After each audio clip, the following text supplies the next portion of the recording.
Okay, so here's a big question for you. What if Rome never fell? What if the Roman Empire lasted past 476 AD and today it ruled the world? Would we live in a utopian high-tech paradise or an oppressive authoritarian state? We all know how Roman emperors go. Caligula went crazy, Nero burned Rome, and Commodus wanted to wrestle crocodiles. So would a long-lived empire have been a blessing or a curse? In our own timeline, the Western Roman Empire was undone by invasions of Germanic tribes, corruption, economic crisis, and general mismanagement. But what if things had gone differently? In 451 AD, invaders sacked Rome. But what if the emperor at the time, Majorian, had crushed them? What if Rome had taken advantage of the collapse of the other Germanic kingdoms in the following decades and reasserted Roman control over Gaul, Britain, and Germania? If Rome had held off the barbarians in the west, the Eastern Roman Empire would likely have remained just as strong as it was in our timeline. The threat of Sasanian Persia kept the eastern half of the empire on its toes, pushing the two sides to compete with each other. So under these circumstances, there would be no split between East and West. The Roman Empire just keeps going. Let's pretend that Rome didn't need to split because it had figured out its problems. Without a separate Western Empire, there would be no gradual decline. There would be no sack of Rome by the Visigoths. And in fact, there wouldn't even be any Visigoths or Ostrogoths or Burgundians or Franks or Angles or Saxons or Lombards. There would just be Rome and its provinces. And unlike our own timeline, Rome would never lose any of its territory except through conquest by other empires.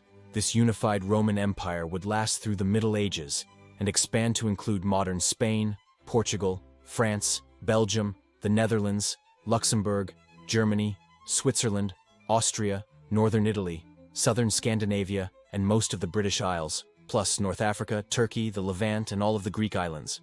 Now, while some parts of Europe would be reconquered by various non-Roman groups, the core of the empire would stay Roman. The Roman army would ensure it. Now, this is important.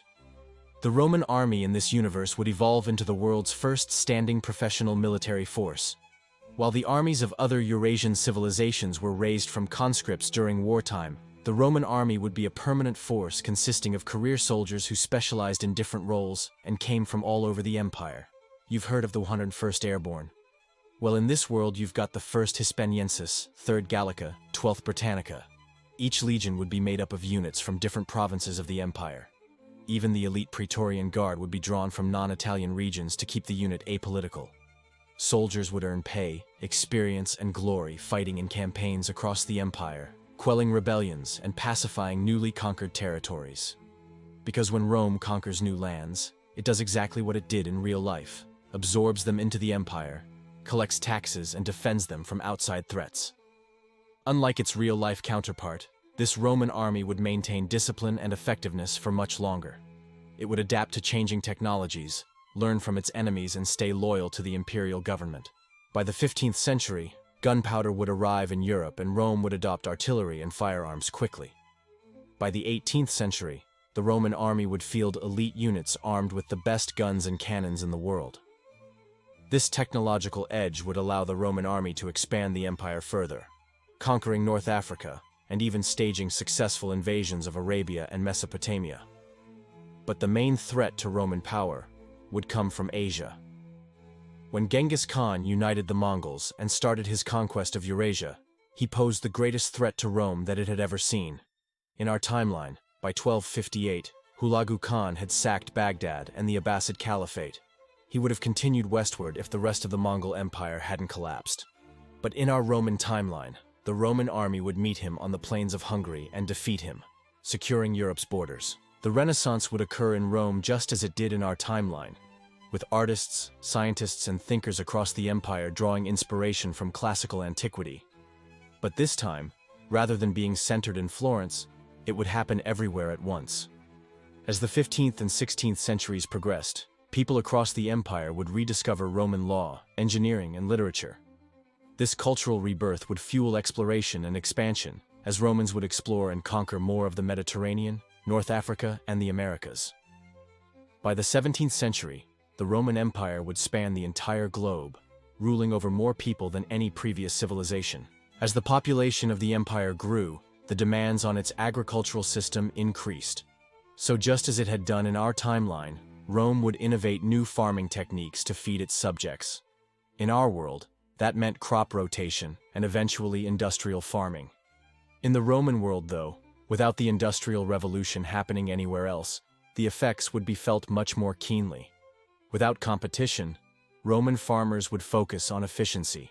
By the 18th century, Roman wheat fields would be producing the highest yields in the world, but the population boom would also strain the Roman supply of metals.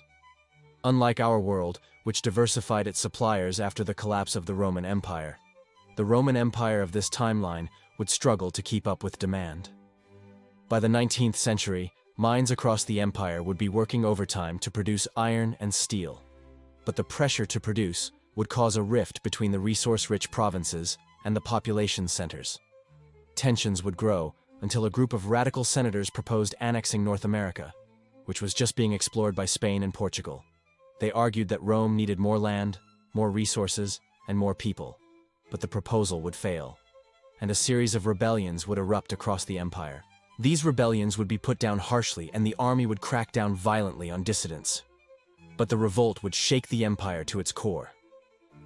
Rome had always maintained control through a combination of military force and goodwill. But this period of stability and prosperity had lulled the empire into complacency, and the army into corruption.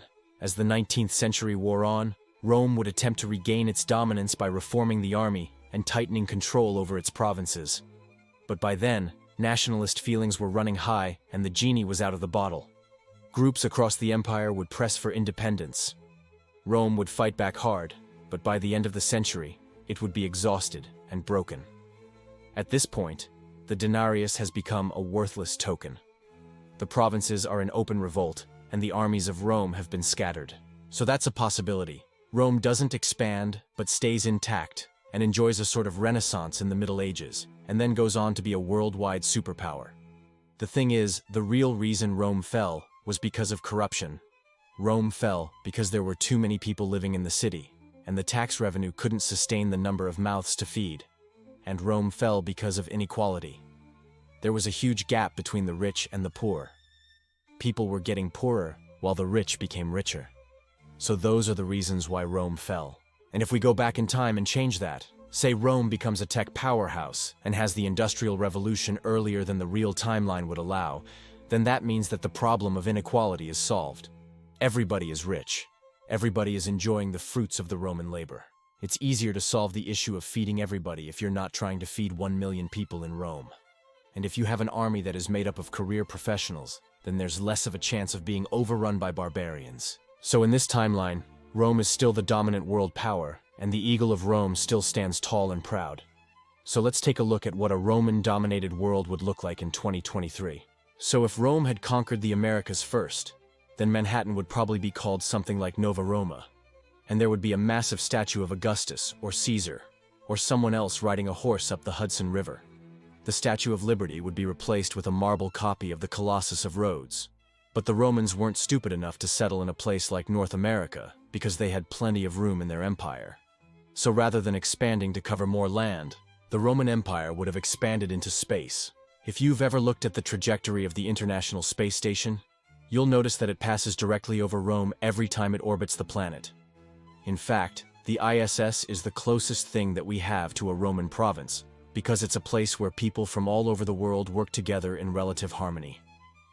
Back in 2011, NASA astronaut Katie Coleman made a collage of the Roman numeral for 7 and sent it into orbit. This was the first artwork into deep space, and the piece itself was created using paint made from actual marble dust. The idea was to connect the ancient Romans to the modern astronauts exploring space. But maybe it's not a far stretch to imagine that those astronauts were actually Romans sent out by Caesar to chart the stars. The Roman Empire would have colonized the Moon and Mars and built floating cities in the asteroid belt. The Legion would patrol the outer reaches of the solar system, keeping the peace and harvesting resources. But while the Romans would love to conquer other planets, they wouldn't be interested in conquering Earth. The Romans would hold religious freedom, tolerance, and free speech as some of its most important values.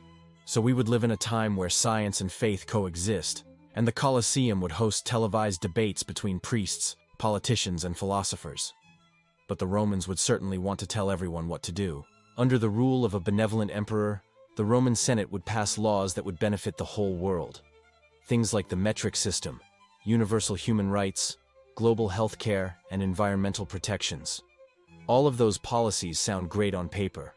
But the problem with a top-down approach to governance is that if the people at the top get corrupted, then everybody else gets screwed. The United Nations building in New York City would be replaced by the Forum Magnum, and instead of ambassadors meeting inside it to discuss international issues, there would be a single dictator presiding over everything. We would still speak Latin, but instead of Shakespeare, we would watch gladiator movies directed by Spielberg, and the internet would be called the Via Romana. So instead of Google, we would use search engines like lexicons and digita. And instead of Wikipedia, we would have the Encyclopedia Augusta. So if Rome never fell, we would still be speaking Latin, we would still be watching Roman movies, and we would still be part of the Roman Empire. And in some ways that wouldn't be bad. But there's a reason why Rome fell, and it's because the people in charge stopped listening to the people they were supposed to be helping. Click here to watch this video on what the world would be like if the Ottoman Empire never fell. Or click here to watch this video on how Rome prepared for the apocalypse.